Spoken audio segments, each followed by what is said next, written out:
오후에 우리들에게 주신 하나님의 말씀, 신약성경 에베소서 2장 8절부터 10절까지 말씀입니다.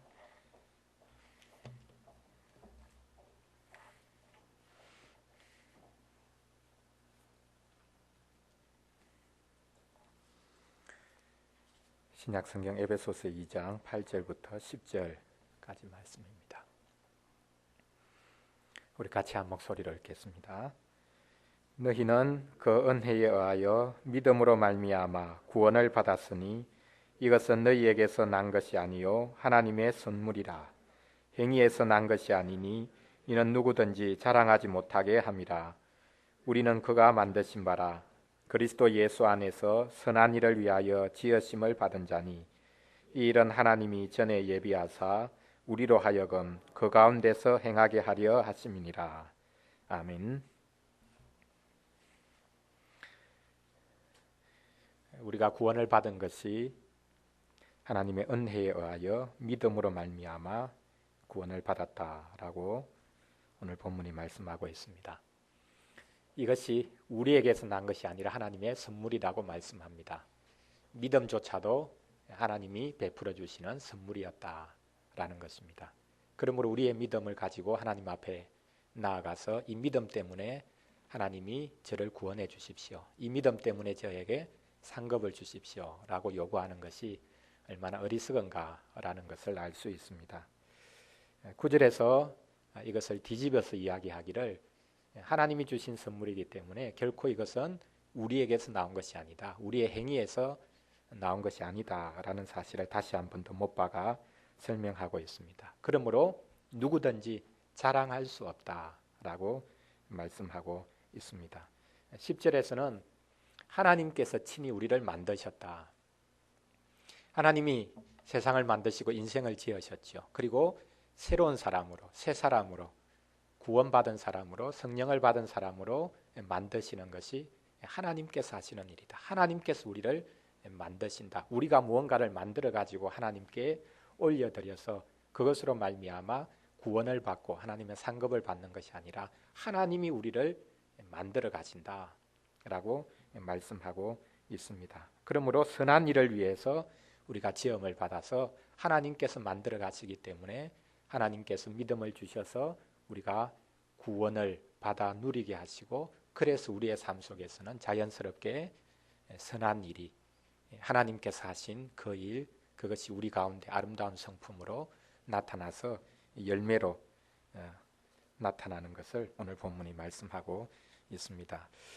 우리 하이델베르그 요리문답 제24주일 오늘 같이 보면서 믿음과 또 우리의 선행 그리고 또 선행이 우리에게 상급을 실은 우리가 기대하는데 이것이 어떤 관계 속에 있는가라는 것을 같이 한번 살펴보도록 하겠습니다. 제23주일 지난주일 배웠던 말씀은 사도신경, 즉 삼위 하나님을 믿는 것이 우리에게 어떤 유익을 주는가. 우리가 삼위 하나님을 믿을 때에 그분 안에서 우리가 의롭게 되어지고 또한 영원한 생명의 상속자가 된다라는 사실을 우리가 알 수 있다. 그러므로 사도신경을 고백하는 것이 얼마나 큰 복이 되는가라는 것을 말했습니다. 이것이 우리의 공로로 말미암아 하나님의 의로움을 받는 것이 아니라 오직 믿음으로만 이것을 받는다라는 것을 해설했습니다. 그럼에도 불구하고 아직 마음속에 남아있는 우리의 타락한 본성은 여전히 질문을 할 수밖에 없습니다. 그 질문이 뭐냐 하면 하나님께서 우리에게 의로움을 입혀주시되 그것이 우리의 행위나 우리의 공로에서 나온 것이 아니라 오직 하나님께서 주신 믿음으로 말미암아 되어졌다라는 사실, 이것을 받고 싶지 아니하는 거부하는 마음이 우리 마음속에 여전히 있는 것입니다. 그것을 여기 24주일에서는 세 가지 질문으로 풀어내고 있는 것을 볼 수 있습니다. 먼저 첫 번째 질문을 한번 보시죠. 62문 보면요. 우리의 선행은 왜 하나님 앞에서 의가 될 수 없으며 의의 한 부분이라도 될 수 없습니까? 실은 이것이 우리 마음속에 지금 일어나고 있는 질문입니다. 왜 우리가 선행을 하는 것, 그것이 하나님 앞에서 의가 될 수 없는가? 조금이라도 그것이 의가 될 수 있지 않은가? 완전한 의는 아니다 할지라도 우리가 선행을 하는 것, 이것이 하나님 앞에 기쁨이 될 수 있고 의로움이 될 수 있는 그런 일부분이라도 될 수 없다는 말인가? 의문의 말이지만 또 다른 한편으로는 마음속에 하나님께서 전적으로 우리의 구원을 이루어 가시고 우리에게 의로움을 그리스도로 말미암아 베풀어 주셨다라는 사실을 거부하고 그런 반항하는 그런 마음이 여기에 녹아 있는 것을 볼 수 있습니다.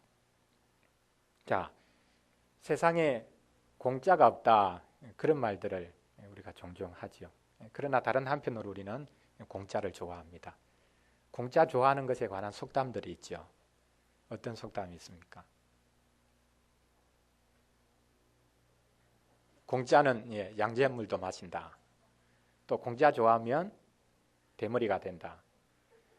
왜 대머리가 된다 이 말이 나왔는지 그 기원을 잘 모르겠는데 어떤 분은 그렇게 설명합니다. 누가 잽싸게 빨리 좋은 정보를 가지고 공짜를 얻어가니까 그게 배가 아파가지고 공짜 좋아하는 사람 대머리가 된다. 배 아픈 심정을 이런 식으로 표현을 했다. 이렇게 말을 하기도 합니다. 공짜 좋지요. 그러나 우리가 공짜를 좋아하지만 정작 중요한 것은 공짜가 없다라는 사실을 우리가 잘 알고 있습니다. 진짜 중요한 것은 공짜가 없다. 내 노력이 들어가야 되고 내 땀이 들어가야 되고 내 수고가 들어가야 된다. 그래서 얻은 것이 진짜 내 것이 되는 것이고 그것이 복이다라는 사실을 우리는 직감적으로 알고 있습니다. 그래서 하나님 앞에 의롭게 된다라는 이 사실조차도 우리는 내가 무언가 노력하고 수고하고 애를 쓰는 것이 들어가야 되는 것이 아닌가, 그런 생각을 여전히 하고 있는 것입니다. 그런데 62문에서 이런 질문에 대해서 다음과 같이 답을 하고 있습니다. 우리 같이 한번 읽어보겠습니다. 하나님의 심판대 앞에 설 수 있는 의인은 절대적으로 완전해야 하며 모든 면에서 하나님의 율법에 일치해야 합니다.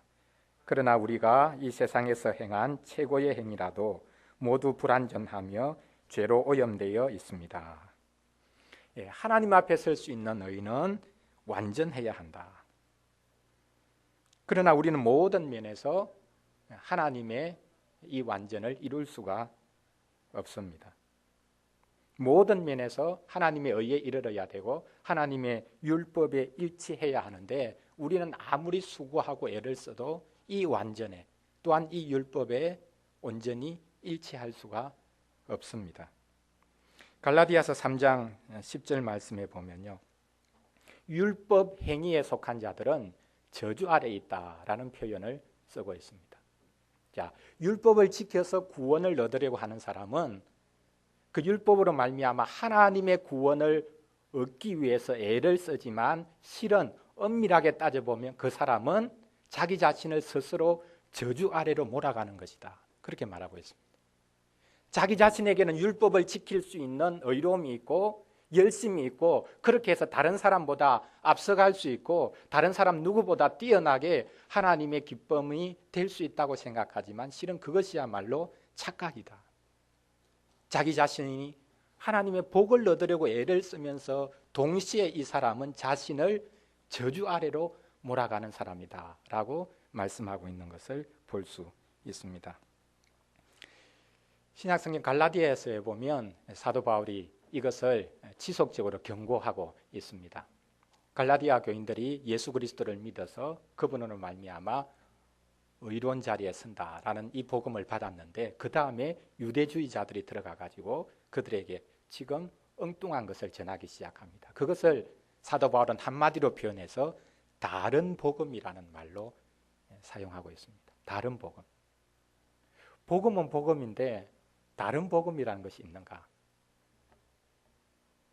다른 복음 말고 그것은 복음을 뒤집어 엎는 것이라면 오히려 다른 말로 표현을 해야 될 것인데 복된 소식인데 복된 소식에다가 다른이라는 용어를 덧붙여서 다른 복음이라는 표현을 씁니다. 복음처럼 보이는데 다르다는 것입니다. 복된 소식처럼 보이는데 복된 소식이 아니라는 말입니다. 다른 복음. 유대주의자들이 전한 다른 복음이 무엇입니까? 겉으로 보면 복음과 비슷하게 보입니다. 예수 그리스도를 믿는 것처럼 보입니다. 그러나 예수 그리스도를 믿는 믿음에다가 무언가를 플러스 알파 덧붙입니다. 예수님을 믿는 것 좋지만 거기에다가 우리가 무언가를 보태어야 우리의 구원이 완성된다. 이것은 끊임없이 종교가 주장하는 것입니다. 유대주의자들도 그랬고 중세 로마 교회도 그렇고 또 지금 기독교의 이단들은 다 그리스도의 복음에다가 예수 그리스도께서 하신 일에다가 나 자신이 무언가를 플러스 알파해서 그래야만 구원이 최종적으로 완성된다. 그렇게 주장을 합니다. 우리의 신앙 열심은 타락했기 때문에 끊임없이 이 방향으로 흘러갑니다. 내가 뭔가 기여해야 될 것이 있을 거다. 예수님이 십자가 달려서 이루신 그 의로움으로는 모자라는 것이다. 내가 뭔가 거기에다가 첨가시켜야 되는 것이 있다라고 주장을 합니다. 그래서 이것은 복음처럼 보이지만 다른 복음이다. 그러면서 다른 복음 전하는 사람은 어떻게 될 것이라고 말합니까? 아주 끔찍한 표현을 쓰죠. 다른 복음을 전하는 사람은 하늘에서 온 천사랄지라도 다른 복음이 있을 수 없고 그 사람은 저주를 받을 것이다 라고 말하고 있습니다. 이런 사람들을 한마디로 그렇게 묶어서 표현하는 용어, 그것이 사도 바울이 이제 사용하는 용어 중에 하나가 뭐냐 하면 이제 할례파, 할례당이라는 것이죠. 무엇을 덧붙입니까? 유대인들이 예수님을 믿는 믿음으로는 부족하고 거기에 덧붙여져야 된다. 특별히 이방인들이 이제 예수님을 믿기 시작하니까 자신들은 유대인이고 유대인이어서 예수님을 믿는 것 때문에 구원의 자리에 이르렀는데 이방인들도 예수님을 믿어서 구원 얻는다. 그게 부족하다고 생각하는 것이죠. 그래서 이방인들이 아무리 예수님을 잘 믿어도 정통 유대인들 자신들이 예수님을 믿어서 얻는 구원과는 질적으로 차이가 나는 그런 구원일 수밖에 없다. 그래서 그들이 우리와 동일한 구원을 받고 하나님의 1등 시민이 되기 위해서는 예수님을 믿는 것에다가 다른 것이 덧붙여져야 된다. 그것을 그들은 할례라고 보았던 것입니다. 자기들이 가지고 있는 하나님의 백성이라는 신분, 그것이 육체로까지 드러난 것이 할례가 아닙니까? 처음에 하나님께서 분명히 이 할례를 언약의 정표로 허락하셨습니다. 아브라함을 부르시고 그와 더불어 언약을 맺으시고 언약의 정표로 할례를 행하라. 그래서 태어난 사내 아이는 8일 만에 다 할례를 그렇게 행하도록 했었죠. 이게 언약의 정표입니다. 하나님의 언약 백성이라는 표시를 육체에까지 새겨주셨습니다. 참 감사한 일이지요. 자랑할 일이지요. 우리가 할례가 있다. 우리의 몸에까지 새겨진 흔적이 있다. 그 얼마나 자랑스러운 것입니까? 그러나 이것은 하나님께서 그들을 불러주신 그 은혜와 하나님께서 그들 마음속에 새겨주신 그 사랑의 흔적, 그것이 없이는 육체를 자랑하는 것이 아무런 소용이 없다라는 사실을 이미 구약시대 때부터 선지자들이 여러 번 지적을 했습니다. 그래서 선지자들이 지적한 내용이 뭐냐면 너희들이 육체에 표시가 있는 그 할례를 주장하지만 실은 너희들이 가죽을 베어야 된다면 마음의 가죽을 베어야 된다. 마음의 할례를 행해야 된다. 육체적으로 아브라함의 자손이라는 것, 육체적으로 너희 가죽을 베어서 할례라는 표시가 있는 것, 그것이 참 하나님의 백성됨이 아니라 오히려 참 하나님의 백성이라면 육체를 신뢰하지 않아야 되고 너희들의 마음을 돌이켜야 되고 마음의 가죽을 베어야 된다 라고 여러 번 지적한 것을 볼 수 있습니다. 그래서 자신의 의로움으로 하나님 앞에 나아가서 조금이라도 그 의를 인정받고자 하는 것, 그것은 스스로 하나님의 저주 아래 자신을 놓을 수밖에 없는 것이 된다. 왜냐하면 하나님의 심판대 앞에 설 수 있는 의인은 절대적으로 완전해야 하고 그리고 모든 면에서 하나님의 율법에 일치해야 하기 때문이다 라고 해설하고 있는 것을 볼 수 있습니다. 반대로 하나님 앞에 자기 자신이 가지고 가서 하나님 이거 보십시오.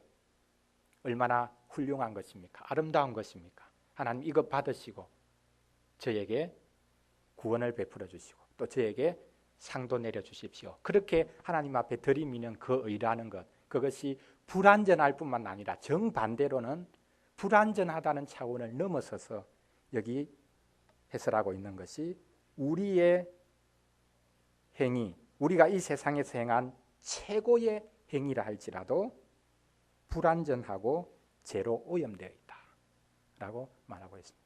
불완전한 것 정도가 아니라 아무리 최고의 의로움이라 할지라도 그것은 오염되어 있고 그것은 하나님 앞에 오히려 죄악된 것으로 드러날 수밖에 없다. 그렇게 해설하고 있습니다. 이사야서 64장 6절 말씀해 보면요, 우리의 의는 다 더러운 옷 같다라고 표현하고 있는 것을 볼 수 있습니다. 우리의 의로움, 그것은 더러운 옷과 같다. 여기 더러운 옷이라는 말은 참 표현하기 조금은 힘든 그런 의미인데 뭐냐면 여기 더러운 옷이라는 것은 피로 물든 옷이라는 말입니다. 그냥 피로 물든 것이 아니라 이제 여성이 생리를 할 때에 그 피가 나오지 않습니다. 그것으로 물들은 옷. 그 정확한 표현은 그런 것입니다. 그러니까 우리 인생이 하나님 앞에 이것 보십시오. 이것 보시고 복 내려 주십시오 라고 내어미는 그것이 얼마나 더러운 것인가, 얼마나 불결한 것인가.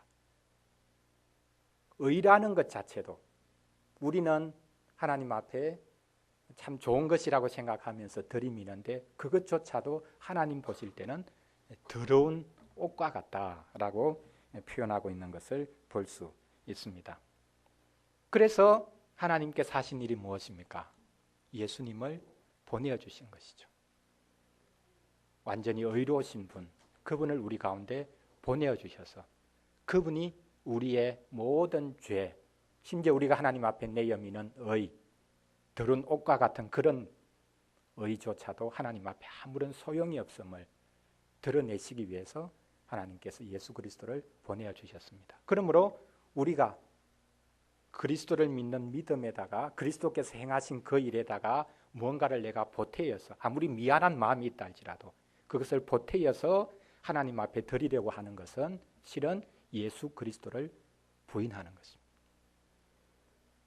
그리스도를 믿지 않는 것과 실은 다를 바가 없다. 참 이상한 표현이죠. 예수님을 믿기에 그분에 대한 실은 미안한 마음, 죄송한 마음, 그렇게 해서 내가 하나님 앞에 뭔가를 보태어서 올려드리려고 하는 그것이 오히려 그리스도를 실은 부끄럽게 만드는 것이다. 그리스도를 부끄러워하는 것이다. 그리스도를 심지어 욕되게 하는 것이다. 그렇게 말할 수밖에 없습니다. 그래서 예수 그리스도를 우리의 완전한 의로 고백을 하든지 그렇지 않다면 나의 의로만 가지고 하나님 앞에 나아가겠다. 이 두 가지밖에 우리는 선택할 길이 없다라는 것을 여기서 분명하게 말씀하고 있습니다. 그래서 아무리 내가 하나님 앞에 드리려고 하는 그 의조차도 완전할 수가 없고 오히려 그것은 철저하게 죄로 오염되어 있다. 그러므로 그리스도께서 행하신 것에다가 나의 의를 보태어서 하나님 앞에 나아가려고 하는 것, 그것이야말로 그리스도의 십자가를 가장 부끄럽게 생각하는 것이다 라는 사실을 여기서 우리가 확인해 볼 수 있습니다. 두 번째 질문, 이런 해설에도 불구하고 또 다른 질문이 그렇게 나오는데요. 63문에 보면 하나님께서 우리의 선행에 대해 이 세상과 오는 세상에서 상 주시겠다고 약속하시는데 그래도 우리의 선행은 아무 공로가 없다고 할 수 있습니까? 하나님은 우리의 선행에 대해서 상 주시겠다고 하신 분이 아닙니까? 이 세상에서도 상을 받고 오는 세상에서도 하나님이 주시는 상이 있다고 분명히 말씀하셨는데 왜 우리가 하는 선행이 아무런 공로가 될 수 없다고 말하는 것입니까? 그렇게 질문을 하고 있습니다. 하나님께서는 우리가 하신 일에 한 일에 대해서 얼마든지 은혜를 베풀어 주시고 또 상으로 갚아 주시는 분입니다. 그러나 성경에서 우리에게 상 주신다, 우리가 행한 대로 갚아 주신다라는 것은 세상 사람들 또 다른 종교에서 말을 하는 그런 것과는 전혀 다릅니다. 권선징악, 행한 대로 받는다, 하늘은 스스로 돕는 자를 돕는다, 그런 것과는 전혀 다른 것입니다. 내가 뭔가를 붓고 그 다음에 하나님께서 그것에 대해서 정확하게 보상을 해주시고, 그것은 이제 자판기 신학이라고 말합니다. 돈을 밀어넣고 몇 가지 누르면 그것에 맞는 상품이 톡 튀어나오죠. 하나님은 그렇게 우리를 대우하시는 분이 아닙니다. 하나님은 분명히 성경에서 우리에게 상 주시는 분이라고 분명히 말씀하셨죠. 그 의미가 무엇인지를 우리가 좀 깊이 생각해 보아야 합니다.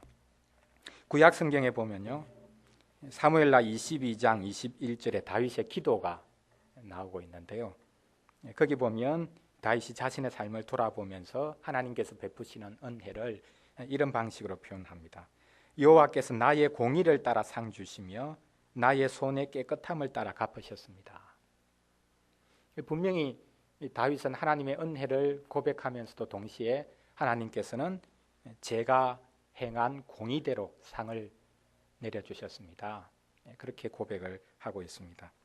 히브리서 11장 6절 신약성경으로 와보면요, 히브리서 11장이 소위 말하는 이제 믿음장인데 구약 모든 믿음의 인물들을 소개하면서 거기에 이 한 구절이 딱 들어가 있습니다. 구약의 모든 하나님의 백성들, 실은 또 신약을 포함한 하나님의 백성들이 하나님에 대해서 어떻게 믿어야 되는가. 하나님께 나아가는 자는 반드시 그가 계신 것과, 하나님이 계시다, 하나님이 존재하시는 분이다, 생각 속에만 계시는 분이 아니라 사람이 생각으로 하나님을 만들어낸 것이 아니라 자신의 불안감을 잠재워 보기 위해서 사람이 종교를 만들고 신을 형상화한 것이 아니라 하나님 그분이 계신다, 우리 사람이 존재하기 전에 하나님 그분이 계시고 그분이 우리를 만드셨다, 이 사실을 분명히 믿어야 된다는 것입니다. 그리고 두 번째, 그것과 더불어서 믿어야 될 것은 그가 자기를 찾는 자들에게 상 주시는 분임을 믿어야 된다. 그러니까 하나님은 무조건 요구만 하시는 분이 아니라 자기를 믿는 그 백성들에게 상 주기를 기뻐하시는 분이다. 무엇이든지 아깝지 않게 주시는 분이다. 그러니까 우리가 하나님을 위해서 한 가지를 일을 하면 거기에 맞는 한 가지 상을 주시는 분이 아니라 한 가지를 했으면 거기에다가 10가지, 100가지로 하나님 채워주시는 분, 상 주기를 기뻐하시는 분, 이것을 믿어야 된다. 다른 모든 종교는 정반대지요. 어쨌든지 그 신들의 비를 맞추기 위해서 내가 끝없이 희생해야 합니다. 내 불안을 잠재워 보기 위한 것뿐만 아니라 신의 비를 맞추기 위해서 무엇이든지 다 내어놓아야 합니다. 신이 요구하는 것은 다 드려야 합니다. 그러나 하나님은 그런 분이 아니다. 우리의 연약함을 아시는 분이고 상 주기를 넘치도록 우리에게 은혜와 자비와 상으로 갚아주기를 원하시는 분이다. 이 사실을 믿어야 된다라고 히브리서 11장 6절에서 말씀하고 있습니다. 그럼에도 불구하고 여기 답에서는 무엇이라고 말을 합니까? 하나님의 상은 공로로 얻는 것이 아니고 은혜로 주시는 선물입니다. 그러니까 하나님께서 우리에게 상을 주시는 것은 내가 행한 것에 대한 공로로 얻는 것이 아니라 그것도 은혜다라고 말씀하고 있습니다. 우리는 이렇게 종종 대별을 시키죠. 쉽게 설명하기 위해서 하는 말이지만 이 표현 자체가 얼마나 잘못된 것인가라는 것을 우리가 생각해 볼 수 있어야 됩니다. 구원은 무엇으로 받고요? 은혜로 받고, 상급은 무엇으로 받는다 말합니까? 행위로 받는다. 대조시킵니다. 구원은 은혜로 받고 그것은 내가 아무런 노력 없이, 내가 기여한 것이 없이 오직 은혜로 받는다. 그러나 상급은 내가 내 행위로 받는다. 내가 열심히 선행을 하고 하나님을 열심히 섬겨야 상 받는다. 그러니까 하늘의 상급이 이제 차이가 나는 것이죠. 그래서 교회에서 열심히 강조합니다. 하늘의 상을 많이 받기 위해서는 여러분 헌금 많이 하십시오. 여러분 열심히 헌신하셔야 됩니다. 교회를 위한 헌신을 강요하기 위해서 상급은 우리의 행위로 받습니다. 천국에 가서 개털모자 쓰면 어떻게 됩니까? 면류관 써야 되는데 평생 개털모자 쓰고 거기에서 단칸방도 안 되는 그런 아파트 같은 집에서 반지하방에서 살겠습니까? 안 그러면 궁궐 같은 집에서 여러분 사시겠습니까? 이 세상에서도 짧은 시간 그렇게 사는데 아파트 평수가 적고 반지하방이면 힘든데 영원토록 살아야 되는데 여러분 어떤 거 선택하시겠습니까? 그렇게 이야기를 하죠. 그러나 여기서 분명하게 해설을 합니다. 상급조차도 그것은 우리의 공로로 얻는 것이 아니라 하나님께서 은혜로 주시는 것이다. 그렇게 분명히 말씀하고 있습니다. 자, 이것이 성경적입니까? 성경이 그렇게 말씀하고 있습니까? 어떻습니까? 이 해설이 진짜 성경적이냐? 우리 확인을 해야 되겠죠. 마태복음 20장 1절부터 16절까지 말씀해 보면요. 예수님이 말씀하신 그 한 가지 비유가 나오는데 어떤 그 주인이 이제 일꾼들을 아침에 나가가지고 시장에서 놀고 있는 사람들을 이제 불러드립니다. 아침에 6시 해가 뜨는 즉시로 나가서 어떤 사람들을 불러서 내 밭에 와서 일을 해라. 그리고 9시에 나가도 보니까 노는 사람이 있어서 불렀습니다. 한낮에 12시에 가서 또 노는 사람이 있어서 그리고 오후에 3시 마지막에는 오후 5시 해지기 전에 1시간밖에 남지 않았는데 그때까지 일거리를 찾지 못해서 놀고 있는 사람이 있어서 이 사람도 불러가지고 일을 시켰습니다. 자, 이제 6시가 되어서 해가지고 이제 일꾼들을 다 불러가지고 이렇게 하루에 일당을 줍니다. 일당이 한 데나리온인데요. 제일 마지막에 와서 1시간 딱 일한 사람에게 한 데나리온을 줍니다. 자, 그랬더니 아침 해 뜰 때부터 일한 사람이 속으로 어떤 생각을 했다고 합니까? 아, 저 사람이 1시간 일해가지고 한 데나리온 받는데 나는 하루 종일 일했으니까 야, 엄청 많이 받겠다. 그런데 자기에게 주어진 것이 뭡니까? 한 데나리온이고. 이때 불평을 터뜨리죠. 아니 주인님, 불공평합니다. 어떻게 하루 종일 일한 저하고 1시간 일한 저 사람하고 똑같이 줍니까? 이때 주인의 말이 뭡니까? 내가 후히 넉넉한 마음으로 저 사람에게 줄 수 없는 것을 주었다고 해서 너가 나를 불공평하다고 말하느냐? 너는 너가 받을 것을 정당하게 받았다. 하루 품삯 그것을 정당하게 주었습니다. 주인이 지금 하루 종일 일한 사람에게 불공평하게 한 게 아닙니다. 그 사람에게는 정당하게 하루의 품삯을 지불했습니다. 혹 불공평하다는 말을 해야 된다면 오히려 1시간만 일한 이 사람에게 한 데나리온 준 것이 불공평하지요. 적게 줘야 되는데 하루 품삯을 주었으니까요. 이것이 지금 하나님께서 자기 백성에게 하시는 일이다. 그 마지막 해설에 보면 우리가 잘 아는 그런 표현 있지 않습니까? 그런즉 먼저 된 자로서 나중되고 나중된 자로서 먼저 될 자가 있다. 지금 이것은 그냥 품삯의 이야기가 아니라 실은 이스라엘 백성들 그리고 심지어 이방인들과 서로 대조시키는 것을 볼 수 있습니다. 정통 유대인과 또 그렇지 못한 죄인들. 정통 유대인들은 자신들이 하나님 나라에서 적자라고 생각하고 그래서 자신들이야말로 유일하게 하나님의 복을 받을 것이라고 생각했는데 하나님 나라에서는 그렇지 않다는 거예요. 자신들이 무시하던 죄인들, 이방인들이 오히려 동일하게 하나님 나라에 참여하고 하나님의 복을 누리니까 이것이 그들에게 있어서는 이해가 되지 않는 부분이죠. 이것을 이 상급 부분에도 적용할 수 있습니다. 우리는 하늘나라에서 어떤 상급을 받을지 모릅니다. 종종 우리가 뭐 면류관 이야기도 하고 아파트 이야기도 하는데 그곳이 어떤 형태의 나라일지 어떤 집에서 살지 어떤 모습으로 살지 우리는 잘 모릅니다.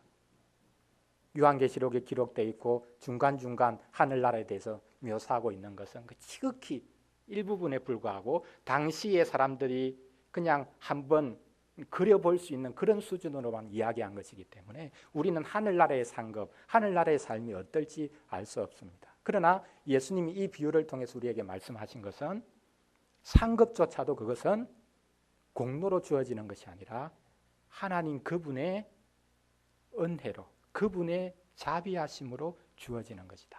그것을 말씀하고 있습니다. 누가복음 17장 10절 보면요, 어떤 종에 대한 이야기가 나오고 있는데 이 종이 바깥에 나가서 열심히 일을 하고 그 다음에 돌아와서는 쉬지도 못하고 또 주인을 섬깁니다. 그리고 난 다음에 겨우 자기가 먹을 거 챙겨서 먹고 난 다음에 이 종이 하는 이야기는, 야, 그래도 내가 잘했다, 참 내가 이만하면 열심히 했다, 상 받을 일을 했다, 그렇게 말을 할 수 있겠느냐? 그렇지 않다. 그 종은 저는 당연히 해야 될 일을 한 것뿐입니다, 그렇게 말할 것이다. 주인의 소유인 종은 아무리 열심히 해도 주인에게 요구할 수 있는 권리가 없습니다. 아무리 열심히 해도 그것 때문에 내가 참 너무 잘했어, 이만큼 잘하는 종이 어디에 있을까? 그렇게 말을 할 수 없다. 나는 당연히 해야 될 일을 한 것뿐입니다. 가장 긍정적인 의미에서 하나님의 백성들은 바로 이런 태도를 가져야 된다라고 말씀하고 계시는 것입니다. 우리가 이 땅에서 그리스도를 위해서 아무리 희생을 한다 할지라도, 심지어 내 몸을 불태워서 하나님 앞에 순교의 제물로 드렸다 할지라도 저는 다른 사람과 다릅니다. 그것이 아니라 저는 당연히 하나님께서 불러주신 그 은혜에 감사해서 제가 해야 될 일을 한 것뿐입니다. 제 입장에서 하나님이 요구하시는 그것을 한 것뿐입니다. 아무것도 자랑할 수 없습니다. 오직 하나님의 은혜입니다. 그렇게 말할 수밖에 없다라는 것을 이 또한 비유가 우리에게 보여주고 있습니다. 그 다음 마지막 한 가지 질문, 또 여전히 그럼에도 불구하고 남아있는 질문이 있는데요, 64문에 보면 이런 질문을 하고 있습니다. 이러한 가르침으로 말미암아 사람들이 무관심하고 사악하게 되지 않겠습니까? 그러니까 선행이라는 게 아무런 소용이 없다면, 그거 행한 것만큼 하나님이 상 주시고 그렇게 해서 사람들에게 차별이 나지 않는다면 사람들이 열심히 하려고 하겠습니까? 하나님 믿으려고 하겠습니까? 애써 이 땅 가운데서 그렇게 의를 행하려고 그렇게 노력하겠습니까? 오히려 그것은 사람들을 사악하게 만드는 것이 아닙니까? 이것은 그 하나님을 위해서 또 교회를 위해서 가장 위한다는 그런 입장에서 하는 말인지 모르겠지만 이 말 속에도 얼마나 불순한 것이 섞여 있는가라는 것을 볼 수 있습니다. 여전히 자기 자신을 버리지 못하는 것이죠. 자신의 그 의로움을 버리지 못하고 그래도 이것 가지고 나아가고 싶은 그런, 절박할 수 있지만 그런 마음이 여기에 표현되어 있습니다. 그러나 해설에서는 분명하게 그것에 대해서도 답을 합니다. 무엇이라고 답을 합니까? 아닙니다.